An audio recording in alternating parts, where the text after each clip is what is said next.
ನಮಸ್ಕಾರ. ಇವತ್ತಿನ ನಮ್ಮ ಟಾಪಿಕ್ ಧೈರ್ಯದ ಬಗ್ಗೆ ಮಾತಾಡೋಣಂತ್ರಿ. ಇವತ್ತು ಧೈರ್ಯಂ ಸರ್ವತ್ರ ಸಾಧನಂ ಅಂತ ಹೇಳ್ತಾರಲ್ರಿ, ಅದು ಸುಳ್ಳಲ್ರಿ, 100% ಕರೆಕ್ಟ್ ರೀ. ಧೈರ್ಯ ಇದ್ರೆ ಏನು ಬೇಕಾದರೂ ಸಾಧಿಸ್ಬೋದು ರೀ. ಧೈರ್ಯನೇ ಇಲ್ಲ ಅಂದ್ರೆ ಏನೂ ಮಾಡ್ಲಿಕ್ಕಾಗಂಗಿಲ್ಲ. ಆ ಧೈರ್ಯ ಬರಬೇಕಂದ್ರೆ ನಮ್ಮ ಮೇಲೆ ನಮ್ಗೆ ಕಾನ್ಫಿಡೆನ್ಸ್ ಇರ್ಬೇಕು ರೀ. ಯಾರ ಮೇಲೆ ಅವ್ರ ಮೇಲೆ ಅವ್ರಿಗೆ ಕಾನ್ಫಿಡೆನ್ಸ್ ಇರ್ತದಲ್ಲ, ಅವ್ರ ಹತ್ರ ಧೈರ್ಯ ಸಿಕ್ಕಾಪಟ್ಟೆ ಇರ್ತದ್ರಿ. ಅದು ನನ್ನ ಅನಿಸಿಕೆ ನೋಡ್ರಿ. ಉದಾಹರಣೆಗೆ ನನ್ನ ಬಗ್ಗೆನೇ ಹೇಳ್ತೀನಿ ರೀ. ಫಸ್ಟಿಗೆ ಹೇಳ್ಬೇಕಂದ್ರೆ, ನಾ ಪ್ರೈಮರಿ ಒಳಗಿದ್ದಾಗ ಭಾಳ ಧೈರ್ಯ ಇತ್ತು ರೀ ನನಗೆ. ಹೆಂಗಂದ್ರೆ ಒಂಥರ ಗಂಡುಬೀರಿ ಅಂತಾರಲ್ರಿ, ಹಂಗಿದ್ದೆ ನಾನು. ಎಲ್ಲ ಬರೀ ಹುಡುಗರ ಜೊತೆ ಆಟ ಆಡೋದು, ಗೋಲಿ ಆಡೋದು, ಈ ಥರ ಎಲ್ಲದಕ್ಕೂ ಏನೇ ಫಂಕ್ಷನ್ ಆಗಲಿ ಸ್ಕೂಲ್ನಾಗ ಜ್ಯೋತಿ ಹೆಸರು ಇರೋದ್ರಿ. ಗಣರಾಜ್ಯೋತ್ಸವ ಆಗಿರ್ಬೋದು, ಗಾಂಧಿ ಜಯಂತಿ ಆಗಿರ್ಬೋದು, ಈ ಥರ ಏನು ಫಂಕ್ಷನ್ ಮಾಡಿದ್ರೂ ಜ್ಯೋತಿ ಹೆಸರು ಕೊಡೋಳು, ಹಂಗಿದ್ದೆ. ಆಮೇಲೆ ಶನಿವಾರಕ್ಕೊಮ್ಮೆ ಡ್ರಿಲ್ ಮಾಡ್ಸೋಕಿನೂ ನಾನೇ ನಾಟಕ ಮಾಡಿಸ್ತಿದ್ರಿ. ಇವಾಗ ನಂಗೆ ಗ್ಯಾದ್ರಿಂಗ್ ಇರಲಿಲ್ಲಲ್ರಿ. ಇವಾಗ ಏನು ಮಾಡ್ತಾರೆ, ಹಾಡು ಹಾಕಿ ಸ್ಪೀಕರ್ ಹಚ್ಚಿ ಡ್ಯಾನ್ಸ್ ಮಾಡ್ತಾವೆ ಹುಡುಗರು. ಅವಾಗ ಹಂಗಲ್ಲ, ನಾವೇ ಹಾಡಬೇಕು, ನಾವೇ ಕೋಲಾಟ ಅಥವಾ ಈ ಥರ ಮಾಡೋದಿತ್ತು. ಹಂಗಿದ್ದಾಗ ಒಂದ್ಸಲ ನಮ್ಮ ಸರ್ ನಾಟಕ ಮಾಡಿಸಿದ್ರಿ. ನಾಟಕ ಅವರಿಗೆ ಉಪ್ನಾಳ್ ಸರ್ ಅಂತಿದ್ರು.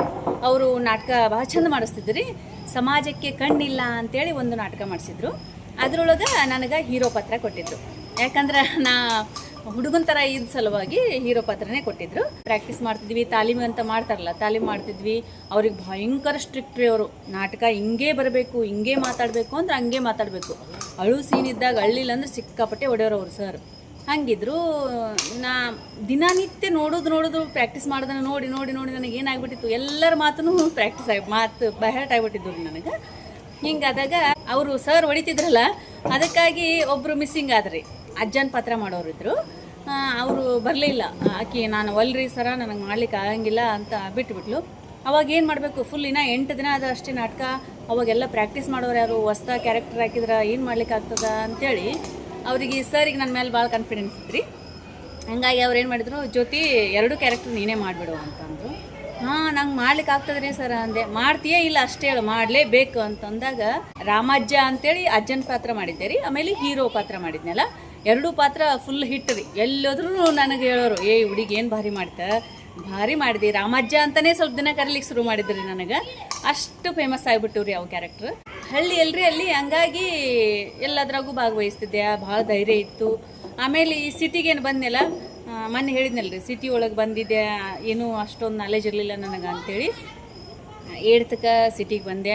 ಇಲ್ಲಿ ಹುಡುಗಿಯರನ್ನ ಎಲ್ಲರನ್ನ ನೋಡಿ, ಅವರು ಎಲ್ಲದ್ರಾಗೂ ಮುಂದಿರೋರು, ಅವ್ರ ಡ್ರೆಸ್ಸು, ಅವರು ಇದು ಎಲ್ಲ ನೋಡಿ ನಾ ಇವ್ರ ಮುಂದೆ ಏನೂ ಅಲ್ಲಲ್ಲ, ನನಗೇನೂ ಗೊತ್ತೇ ಇಲ್ಲ ಅಂಥೇಳಿ ನನ್ನ ಬಗ್ಗೆ ನನಗೆ ಕೀಳರಿಮೆ ಸ್ಟಾರ್ಟ್ ಆಗಿಬಿಡ್ತ್ರಿ.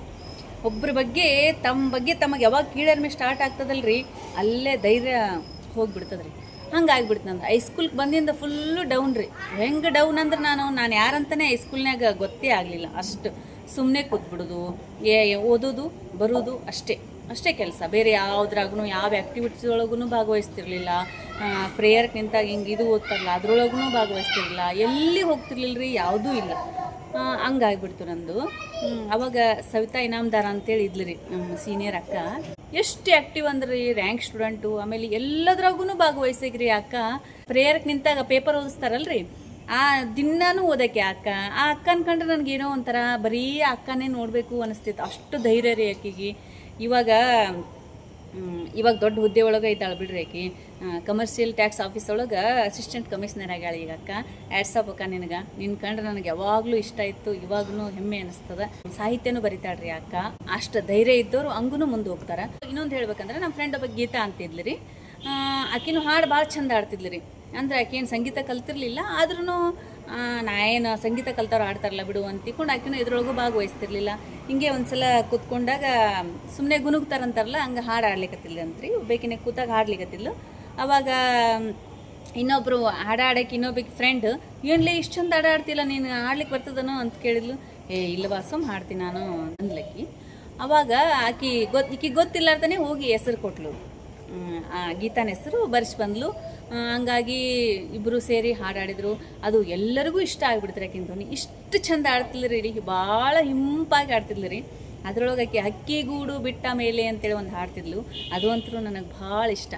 ಎಲ್ಲೇ ಫಂಕ್ಷನ್ ಇರಲಿ ಯಾವುದೇ ಇರಲಿ ಅಲ್ಲಿ ಗೀತಾ ಇರಬೇಕು ಹಂಗಾಗಿಬಿಡ್ತ್ರಿ. ಆಮೇಲೆ SLC ಬರುತ್ತಾ ನಾನು ಫುಲ್ಲು ನರ್ವಸ್ ರೀ, ಏನೂ ಗೊತ್ತಿರಲಿಲ್ಲ. SLCಗೆ ಟ್ಯೂಷನ್ಗೆ ಹಾಕಿದೆ. ಕುಲಕರ್ಣಿ ಸರ್ ಅಂತ ಟ್ಯೂಷನ್ ಹೇಳ್ತಿದ್ರಿ ಅವರು ಭಾಳ ಚಂದ್ರ ಮ್ಯಾಥಮೆಟಿಕ್ಸ್ ತಿಳಿಸ್ಕೊಟ್ರಿ. ಇನ್ನೂ ನೆನಪಾದರೆ ನನಗೆ SLC ಒಳಗೆ ಸಮೀಕರಣ ಅಂತೇಳಿ ಒಂದು ಲೆಸನ್ ಬಂದಿತ್ತು. ಅದು ಆ ಲೆಕ್ಕಗಳು ಇನ್ನೂ ನೆನಪಾಗ್ತಾವೆ ನನಗೆ. ಅವಾಗಿಂದ ನನಗೆ ಇಂಟ್ರೆಸ್ಟ್ ಬರ್ಲಿಕ್ಕೆ ಶುರುವಾಯಿತು, ನನ್ನ ಮೇಲೆ ನನಗೆ ಕಾನ್ಫಿಡೆಂಟ್ ಬರ್ಲಿಕ್ಕೆ ಶುರುವಾಯಿತು. ಒಂದು ಸಲ ಬೋರ್ಡ್ ಮೇಲೆ ಲೆಕ್ಕ ಅಂದ್ರೆ ಆ ಲೆಸನ್ ನನಗೆ ಬರ್ತದೆ ಅಂತೇಳಿ ಪಕ್ಕ ಇತ್ತಲ್ಲ, ಹಂಗಾಗಿ ನಾ ಏನು ತಪ್ಪು ಮಾಡೋಂಗಿಲ್ಲ ಅನ್ನೋ ಧೈರ್ಯದ ಮೇಲೆ ಸರ್ ನಾ ಇವತ್ತು ಲೆಕ್ಕ ಬಿಡಿಸ್ತೀನಿ ರೀ ಅಂತೇಳಿ ಬೋರ್ಡ್ ಮೇಲೆ SLCಗೆ ಬಿಡಿಸಿದೆ ನೋಡ್ರಿ ನಾ ಲೆಕ್ಕ. ಅವಾಗ ಸ್ವಲ್ಪ ಧೈರ್ಯ ಬಂತು.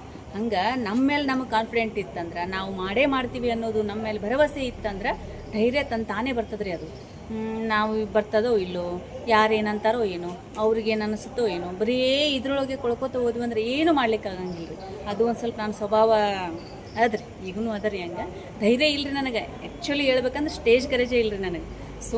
ಈಗ ಒಂಚೂರು ಮಾತಾಡ್ತೀನಿ ಅಷ್ಟೇ. ಇದ್ರೊಳಗಂದ್ರೆ ನಮ್ಮ ತಂಗಿ ಭಾಳ ಧೈರ್ಯವಂತಿ ನೋಡ್ರಿ, ಸವಿತಾ ಅಂತಿದ್ದಾಳೆ ನಮ್ಮ ತಂಗಿ. ಸವಿತಾ ಅನ್ನೋರ ಹೆಂಗಿರ್ತಾರನೋ ಅಂತೀನಿ ನಾನು. ಹಿಂದಿನ ರೇಖೆ ಸವಿತಾ ಇಷ್ಟು ಧೈರ್ಯ ರೇಖೆಗೆ ಯಾರು ಏನೇ ಅಂದ್ಕೊಳ್ಳಿರಿ, ತನ್ಗೇನು ಅನಿಸುತ್ತಲ್ಲ ಅದನ್ನು ಮಾಡೇ ಮಾಡ್ತಾಳೆ ಆಕೆ. ಹಂಗೆ ಆಕೆ ಆ್ಯಕ್ಟಿಂಗ್ ಫೀಲ್ಡಿಗೆ ಹೋದ್ಲು. ನಮ್ಮ ಮನ್ಯಾಗ ಎಲ್ಲರಿಗೆ ಒಂಥರ ಹೆಂಗೆ ಹೋಗ್ತಾಳೆ ಆ್ಯಕ್ಟಿಂಗ್ ಫೀಲ್ಡಿಗೆ ಬೇಡ ಅನ್ನೋ ಥರನೇ ಇತ್ತು ಮನೆಯೊಳಗೆ. ಆದ್ರೆ ಆಕೆ ನನಗದು ಇಷ್ಟ, ಏನು ಮಾಡ್ತೀರಿ ನಾ ಹೋಗ್ತೀನಿ ಅಂತ ತಿಳ್ಕೊಂಡು ಮನೆಯೊಳಗೆ ಯಾರೂ ಹೆಲ್ಪ್ ಮಾಡಲಿಲ್ಲ ರೀ ಆಕೆಗೆ. ತಾನೇ ಹೋಗಿ ಸಾಣಿಹಳ್ಳಿ ಒಳಗೆ ಡಿಪ್ಲೊಮಾ ಮುಗಿಸ್ಕೊಂಡು ಬಂದ್ಲು. ಆಮೇಲೆ ಈಗ ಫಿಲಮ್ ಮಾಡ್ತಾಳೆ, ಸೀರಿಯಲ್ಗಳನ್ನು ಮಾಡ್ತಾಳೆ. ಹೆಂಗೆ ಬೇಕಲ್ಲ ಹಂಗೆ ಬದುಕ್ಲಿಕ್ಕತ್ತಾಳ್ರಿ ಈಗ. ಹಂಗೆ ರೀ ಧೈರ್ಯ ಇತ್ತಂದ್ರೆ ಏನು ಬೇಕಂದ್ರೂ ಮಾಡ್ಬೋದು ನೋಡ್ರಿ. ಒಟ್ಟು ಇದೊಂದು ಉದಾಹರಣೆ ಕೊಡ್ಲಿಕತ್ತೀನಿ ರೀ ನಾ ಈಗ ಅಷ್ಟೇ. ಆಮೇಲೆ ಇನ್ನೊಂದು ಹೇಳ್ಬೇಕಂದ್ರೆ ಹೆಣ್ಮಕ್ಳಿಗೆ ರೀ, ಹೆಣ್ಮಕ್ಳನ್ನ ತೊಗೊಳ್ಬೇಕಂದ್ರೆ ಗೃಹಿಣಿಯರು ಹೆಂಗಿರ್ತಾರಂದ್ರಿ, ಎಲ್ಲ ಥರ ನಾಲೆಜ್ ಇರ್ತದ್ರಿ ಅವ್ರಿಗೆ. ಎಷ್ಟು ಶಾಣೆ ಇರ್ತಾರಂದ್ರೆ ನಿಜ ಹೇಳ್ಬೇಕಂದ್ರೆ ಗಂಡಸ್ರಿಗಿಂತ ಹೆಣ್ಮಕ್ಳೇ ಎಲ್ಲದ್ರೊಳಗೂ ಟ್ಯಾಲೆಂಟ್ ಇರ್ತದ್ರಿ. ಆಮೇಲೆ ಧೈರ್ಯನೂ ಇರ್ತದ್ರಿ. ಆದ್ರೆ ಅವ್ರಿಗೆ ಸಪೋರ್ಟ್ ಸಿಗ್ತಿರಂಗಿಲ್ಲ ರೀ ಮನೆಯಿಂದ ಸಪೋರ್ಟ್ ಸಿಕ್ತಂದ್ರೆ ಆ ಹೆಣ್ಣು ಏನು ಬೇಕಂದ್ರೂ ಸಾಧನೆ ಮಾಡ್ತಾಳ್ರಿ. ಅದು ಸುಳ್ಳಲ್ಲ, ಅದು ಅಂತೂ ಸುಳ್ಳು ಅಲ್ವೇ ಅಲ್ಲ ಬಿಡ್ರಿ. ಅವ್ರಿಗೆ ಸಪೋರ್ಟ್ ಇರಲಿಲ್ಲ ಅಂದ್ರೆ ಏನೂ ಮಾಡ್ಲಿಕ್ಕೆ ಆಗಂಗಿಲ್ಲ ರೀ. ರ್ಯಾಂಕ್ ಸ್ಟೂಡೆಂಟ್ ಇರ್ತಾಳೆ, ಎಲ್ಲದ್ರಾಗೂ ಶಾಣೆ ಇರ್ತಾಳೆ, ತವ್ರ ಮನೆಗೆ ಭಾರಿ ತಾನೇ ಇದು ಅನ್ನೋರ್ಗತ್ತೆ ಬೆಳೆದು ಬಂದಿರ್ತಾಳೆ. ಆದರೆ ಇಲ್ಲಿ ಬಂದಿಂದ ಆಕೆಗೆ ಸಪೋರ್ಟೇ ಸಿಗಂಗಿಲ್ಲ. ಹಂಗಾದಾಗ ಏನಾಗ್ಬಿಡ್ತದೆ ರೀ, ಮನುಷ್ಯ ಡಲ್ ಹೊಡೆದು ಬಿಡ್ತಾರೆ. ಡಲ್ ಹೊಡೆದು ಬರೀ ಮನೆ ಕೆಲಸ ಮಾಡ್ಕೊಳ್ಳೋದು, ಮುಂಜಾನೆ ಎದ್ದು ನಾಷ್ಟ ಮಾಡೋದು, ಚಹಾ ಕಾಫಿ ಮಾಡೋದು, ಮಕ್ಕಳನ್ನ ಸ್ಕೂಲಿಗೆ ಕಳಿಸೋದು, ಮತ್ತು ಬಂದ ತಕ್ಷಣ ಅವ್ರು ನೋಡ್ಕೊಳ್ಳೋದು, ಮಧ್ಯಾಹ್ನ ಅಡುಗೆ ಮಾಡೋದು, ಸಾಯಂಕಾಲ ಟೀ ಕಾಫಿ ಮಾಡಿಕೊಡೋದು, ಮತ್ತು ಸಂಜೆ ಅಡುಗೆ ಮಾಡೋದು. ಇಷ್ಟೇ ಲೈಫ್ ಆಗಿಬಿಡ್ತದೆ. ಇಷ್ಟು ಲೈಫ್ ಆದಾಗ ಎಲ್ಲಿ ಮುಂದೆ ಬರೋಕ್ಕೆ ಸಾಧ್ಯ? ಧೈರ್ಯದಿಂದ ಏನು ಮಾಡ್ಲಿಕ್ಕೆ ಸಾಧ್ಯ ರೇಖಿ? ಇಲ್ಲ, ನಿನ್ನ ಹತ್ರ ಒಂದು ಟ್ಯಾಲೆಂಟ್ ಅದ, ನೀ ಏನಾದರೂ ಮಾಡು ಅಂತೇಳಿ ಒಬ್ಬರು ಸಪೋರ್ಟ್ ಮಾಡಿದ್ರು ಅಂತ ತಿಕ್ಕೋರಿ, ಆಕೆ ಏನು ಬೇಕಾದರೂ ಸಾಧನೆ ಮಾಡ್ತಾಳ್ರಿ ಹೆಣ್ಮಗಳು. ಇದು ಮಾತ್ರ ಸುಳ್ಳಲ್ಲೇ ಅಲ್ಲ ರೀ ಇದು. ಅದಕ್ಕಂತಲೇ ನಾನು ಏನು ಹೇಳ್ತೀನಿ ಅಂದ್ರೆ, ಅತ್ತೆ ಆದವ್ರಿಗೆ ಗಂಡ ಆದವ್ರಿಗೆ ದಯವಿಟ್ಟು ನಿಮ್ಮ ಮನ್ಯಾಗ ಹೆಣ್ಮಗಳಿಗೆ ಧೈರ್ಯ ಇತ್ತು ಅಂದ್ರೆ, ಟ್ಯಾಲೆಂಟ್ ಇತ್ತಂದ್ರೆ ಅದನ್ನು ಟ್ಯಾಲೆಂಟ್ನ ಹೊರ ಹಾಕ್ಲಿಕ್ಕೆ ಒಂದು ಅವಕಾಶ ಮಾಡಿಕೊಡ್ರಿ ಅಂತೇಳಿ ನಾ ಕೇಳ್ಕೊತೀನಿ ನೋಡ್ರಿ. ಹಂಗಂತ ಎಲ್ಲರೂ ಹಂಗೆ ಇರ್ತಾರಂತ ನಾ ಹೇಳಂಗಿಲ್ಲ ರೀ. ಸಪೋರ್ಟ್ ಮಾಡೋರ್ನು ಭಾಳ ಜನ ಇರ್ತೀರಿ. ಇಲ್ಲಾರ್ದವ್ರಿಗೆ ಸಪೋರ್ಟ್ ಮಾಡ್ಲಾರ್ದವ್ರಿಗೆ ಮಾತ್ರ ಹೇಳ್ತಾರೆ ಈ ಮಾತನ್ನ. ಈಗ ಹೆಣ್ಮಕ್ಳಿಗೆ ಹೆಂಗೆ ಧೈರ್ಯ ಇರ್ತದಂದ್ರಿ, ಮಕ್ಕಳಿಗೆ ಆರಾಮಿಲ್ಲ ಅಂತಾರ ಆಗಿರ್ಬೋದು, ಏನಾರ ದೊಡ್ಡ ಪ್ರಾಬ್ಲಮ್ಸ್ ಬಂದಾಗ ಗಂಡಸ್ರಕ್ಕಿಂತ ಹೆಣ್ಮಕ್ಳಿಗೆ ಧೈರ್ಯ ಇರ್ತದ್ರಿ. ಧೈರ್ಯ ಇರಲಿಲ್ಲ ಅಂದ್ರೂ ಒಳಗೆ ಭಯ ಇದ್ರೂ ಸಹಿತ ತೋರಿಸ್ಕೊಡಂಗಿಲ್ಲ ರೀ.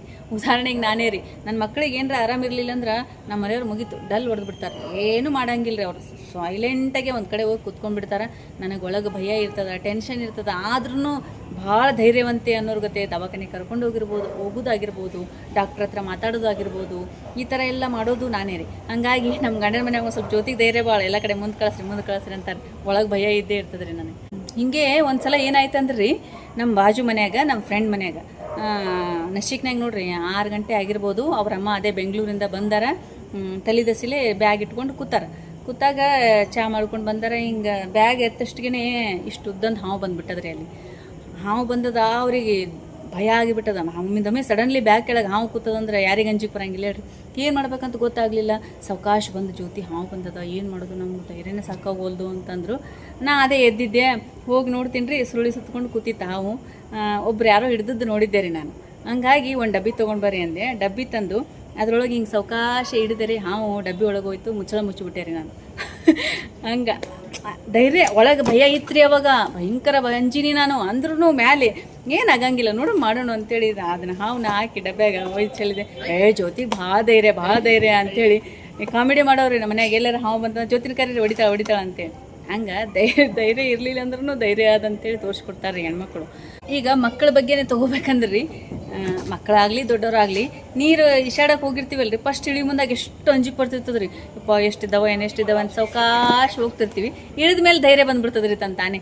ಇಲ್ಲಿ ತನ ಬೇಕಂದ್ರೆ ಹೋಗ್ತೀವಿ ಇಶಾಡ್ಲಿಕ್ಕೆ. ಹಂಗೆ ರೀ ಫಸ್ಟ್ ಸ್ವಲ್ಪ ಮುಂದೆ ಹೋಗುವಾಗ ಧೈರ್ಯ ಕಡಿಮೆ ಇರ್ತದೆ, ಆಮೇಲೆ ಹೋಗ್ತಾ ಹೋಗ್ತಾ ಧೈರ್ಯ ತಾನೇ ಬರ್ತದೆ. ಈಗ ಹುಡುಗರ ಬಗ್ಗೆನೇ ಹೇಳ್ಬೇಕಂದ್ರೆ ಮಕ್ಕಳ ಬಗ್ಗೆ ಸ್ಕೂಲ್ನಾಗ ಫ್ಯಾನ್ಸಿ ಡ್ರೆಸ್ ಹೇಳಿರ್ಬೋದು, ಕಲ್ಚರಲ್ ಯಾವ ಆ್ಯಕ್ಟಿವಿಟೀಸ್ ಎದ್ರೊಳಗರ ಭಾಗವಹಿಸ್ರಿ ಅಂತ ಹೇಳ್ತಾರಲ್ರಿ, ಅವ್ರಿಗೆ ಫುಲ್ಲು ರೆಡಿ ಮಾಡಿರ್ತೀವಿ ರೀ. ನಿನ್ನೆ ರಾತ್ರಿಯಿಂದನೇ ಎಲ್ಲನೂ ತಂದು ಡ್ರೆಸ್ ತಂದು ಅದು ತಂದು ಕೃಷ್ಣನ್ ಮಾಡ್ಬೇಕಾಯ್ತು ಅಂದರೆ ಕೃಷ್ಣನ್ ಮಾಡಿ, ರಾಧಾನ್ ಮಾಡಿ ಎಲ್ಲ ಮಾಡಿ ಡೈಲಾಗ್ ಪ್ರಾಕ್ಟೀಸ್ ಮಾಡಿರ್ತೀವಿ. ಎಷ್ಟು ದಿನ 3-4 ದಿನದಿಂದ ಡೈಲಾಗ್ ಪ್ರಾಕ್ಟೀಸ್ ಮಾಡಿಸ್ತಾನೇ ಇರ್ತೀವಿ. ಇಲ್ಲಿ ಮನೆಯಾಗ ನಿಂತು ಫುಲ್ಲು ಗಡದ್ದಾಗಿ ಚಂದ ನೀಟಾಗಿ ಹೇಳ್ತಿರ್ತಾರೆ. ಅಲ್ಲಿ ಸ್ಟೇಜ್ ಮೇಲೆ ಹೋದ್ರಿಲ್ಲೋ ಮುಗೀತು, ಅಂದ್ಕೊಂಡು ಬಂದುಬಿಡ್ತಾರೆ. ಅವಾಗ ನಮಗೆ ರೆಡಿ ಮಾಡಿದವ್ರಿಗೆ, ಅಷ್ಟು ದಿನ ಕಷ್ಟಪಟ್ಟು ರೆಡಿ ಮಾಡಿದವ್ರಿಗೆ ಒಂದು ಸ್ವಲ್ಪ ಬೇಜಾರಾಗಿಬಿಡ್ತದೆ ರೀ ತಾಯಿದರಿಗೆ.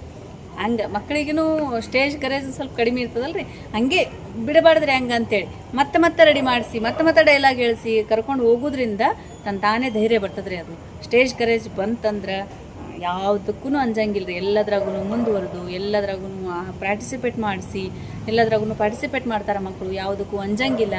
ಅದಕ್ಕೆ ಧೈರ್ಯದಿಂದ ಏನಾರ ಆಗಲಿ, ಏನೇ ಕಷ್ಟ ಬರಲಿ ಎಲ್ಲನೂ ಧೈರ್ಯದಿಂದ ಎದುರಿಸೋಣ, ಎಲ್ಲದರಾಗೂ ಭಾಗವಹಿಸೋಣ. ಧೈರ್ಯನೇ ಒಂದು ಸರ್ವತ್ರ ಸಾಧನ ಅಂತ ಹೇಳ್ತಾ ಇವತ್ತಿನ ವಿಡಿಯೋ ಮುಗಿಸ್ತೀನಿ ರೀ. ಎಲ್ಲರಿಗೂ ಧನ್ಯವಾದಗಳು.